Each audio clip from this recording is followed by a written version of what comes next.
Mabda na ako, sorry to tell you, mo-judge na gyud dayon ko. Kanang babae nga magpakita-kita ng iyang dughan, iyang pusod, iyang legs, anhas publiko, ang ako gyud dayon anang mahuna-huna, hugawan kay ning bayhana. Og tan-awon ani mo dito sa iyang kwarto, daghan kay itong mga bulingon, wa malabhi, katag lang ng agi. Wow. Pero kanang babae nga may kay musulob, ya tinabunan niyang lawas, formal ni mo tan-awon, limpiada sa na nga pagkababae. Ambot lang ka, basig na sayop ko. Doon na naman ko'y giobserbahan, ana. Nakita gid nako ang kamatuoran.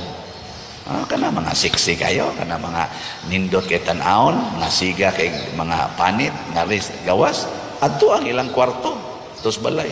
Murag yun nangumbitay, mga kwaknit, mga murag na nagloko nga mga bitin, wa mahipos. Ambot di tingalitanan. Pero, kaya nga naman,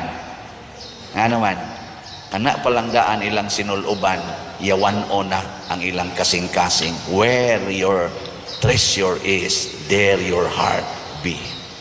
Yawan na. Kanang nagtabon silang lawas like Mama Mary, nag-promote na og purity, nag-promote na og virginity, nag-promote na og holiness, then di sad sila ka-afford ng ilang mata magsigig tan-aw ng mga hugaw